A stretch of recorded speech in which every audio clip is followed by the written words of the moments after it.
Welcome to episode 6 of The Road to Stormont, where we've been chatting to some of the best, funniest, most talented and dedicated people in Irish cricket ahead of the test match between Ireland men and Zimbabwe men. Listen back on your favourite podcast app to hear all of our interviews. We've chatted to Phil McCormick, who's preparing the pitch, people behind the scenes you mightn't see in front of the camera, as well as hearing about big moments in Irish cricket. But now, it's all about the test match, the first in Northern Ireland. We've arrived.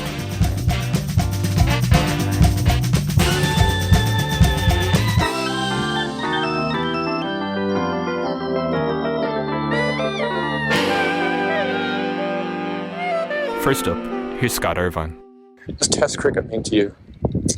Yeah, well, I guess whenever I mentioned earlier about the most memorable games for Ireland has been red ball cricket. It took us a few attempts to get that win. I think it's probably the format that even a lot of guys our age grew up watching. I think I definitely feel the buzz around the group whenever we get the whites back out and have the red ball around. I think there's massive desire within our group, particularly, to play test match cricket. And yeah, I think, let's be honest, having a test match a few minutes from where you live next week is going to be a pretty cool feeling with a lot of friends, a lot of family there. So yeah, I think quite a few people will feel very proud and a little bit emotional maybe. And now, Gary Wilson. Gary Wilson, batting coach. You grew up in Hollywood, just a few miles down the road from Stormont. Stormont, of course, will become the 123rd Test venue in world cricket. What did it feel like being part of the first Test ever in your hometown? Yeah, my home club as well, CSNI at Stormont. Again, just very proud. It's probably similar feelings to what we felt here whenever we played the first Test match in Ireland. Phil McCormick, the groundsman there, does a great job, and I think he's really looking forward to himself. He's another Hollywood boy. He used to actually make me eat grass whenever I was younger up at the club up in Hollywood, which I fondly remind him about from time to time. So no, look, he does a great job there, and he fully deserves this test match. There's lots of good things happening at CSNI, the amount of youth cricketers they've produced. So the club deserve it as well. All the people at Nixa who put in so much effort. And I think just the people of Belfast as well, the genuine good cricket people that try and help out as much as they can. I know they'll be proud to see cricket in Belfast and Test cricket in Belfast, and hopefully the rest of the public will come out and support us as well. We can get as many people in as possible, because that's important. A nice home crowd against Zimbabwe, hopefully, to get us the win. Boyd Rankin, former Irish cricketer, current head coach of the Northwest Warriors. So would you be more looking forward to the test match as maybe a catch-up with those players that you got your first Ireland test cap with? Yes, exactly. Yeah, obviously really looking forward to it. I'm hoping to be there the first day. And yeah, just, I suppose, like celebrating watching the test match in terms of at Stormont. So yeah, it'll be really good. I obviously love watching cricket. I don't miss playing anymore, just purely because of the pain that the body goes through. I even actually get pains now just thinking about trying to bowl. So, yeah, obviously, I'd be great to watch the lads run in. Hopefully we can get a win. Yeah. Here's Mark Adair.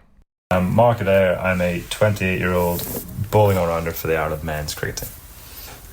I'm thinking one of my favourite moments would be, batting with Scrat at Lords, but it's not so much. 50 up at Lords. Lords. that was great, but again, I probably enjoyed the two of us standing there and just watching the England team get a bit frustrated, and the two of us just laughing with each other and giggling along. And so favourite innings then, I guess. Favourite innings would definitely be that 88 at Lords. And what about 5 for in the winning test? Yeah, that was nice. But again, what people probably didn't see was the fact that I bowled all my overs downhill with the wind. Yeah. Well, Barry and Youngie and Kurt had to run up the hill into the wind, and the wind got strong. Yeah. So yeah, I might have bowled a few more overs than them, but it was mine were definitely easier. They did all the hard work. Rather than personal milestones, it's not like I want to get this many 5-fers or this many hundreds. I couldn't really care about that. So like, if I was to never take a wicket again, but I would never lose again, I would Yeah. take that in a heartbeat. With you. I think I dislike losing more than I actually like winning, which is an interesting sort of way to think about it. But yeah. Now, here's Andrew Balbirnie. Well, I think I got into the sport because I watched Irish cricketers, whether it was in my home club in Pembroke or whether it was getting the train out to Clontarf and watching the international team at the time. So that kind of spurred me on to be a cricketer, but then also an international cricketer. So I think I'm very fortunate, and the whole group are fortunate that we are now those kind of ambassadors. So if there are young kids that come and watch us, one day they might want to be international cricketers, and I think that's a pretty lucky place to be in. How will it feel walking out on the first day of the Belfast Test, do you think? Yeah, it'll be special. I think I was fortunate to be there for the first one in 2018, but it almost feels like this is not the first one, but you know, a lot of these guys won't have played Test cricket at home, and you know, we've played a lot of one-day cricket here in Malahide and Stormont, but I think it'll be a different feeling kind of going out in the whites and going out with the blazer and the baggy cap, and just another kind of historic moment for the country and for Belfast and Stormont as a venue, and we're going to be desperately keen to try to get that. We've ticked the first win off the box, so I think our next target is to win a Test match here in Ireland. Finally, here's Paul Sterling. How does it feel to play in front of a home crowd? Yeah, it's amazing. You know, you get more than just, you know, your mum and dad are always there, but you sort of get more than that with the home games. You get your outer family and your close friends. They come and watch. So to be able to, you know, get out there and bat in front of them is a pretty good feeling. It's something we only used to get once or twice a year with the way the fixture schedule was, but to be able to get a Test match coming there as well now, that's a great feeling. If I had to force you to name one, what's your best moment in Test cricket so far? I would have to say the win, definitely, in Abu Dhabi against Afghanistan. You know, it's one thing getting Test cricket, and it was a long road to get there, but to actually dream and be able to get that first victory and relatively quick time in comparison to other nations, I think it's really, really proud achievement for everyone involved, and it's something that we can hopefully move forward with. We've got a great opportunity against Zimbabwe coming up, and possibly against Zimbabwe and other teams in the future, so there's maybe a chance to get one or two more Test wins in there, and I think that will really start the ball rolling. And to get a back-to-back Test win but in your hometown, that'd be a bit of a dream for you. Absolutely, yeah, 100%. You know, Belfast is close to my heart, and there'll be lots of family there, and I don't think there'll be any better occasion to score some runs.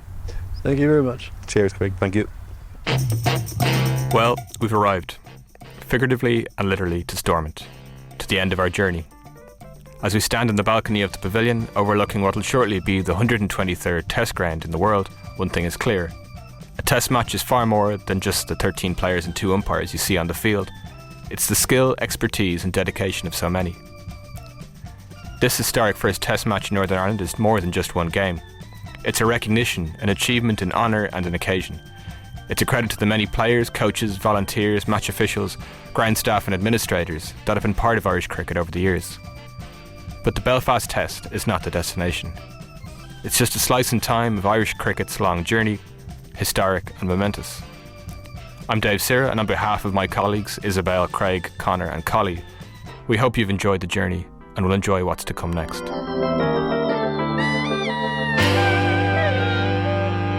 David Ripley, the interim head coach, always talked about trying to be that guy who takes the stump out of the ground for your team at the end of the day, at the end of the game, be the one to hit those winning runs and, you know, watch him bow, get up there and grab the stump out of the ground. I was just really chuffed for him and really proud of him and how he went about it.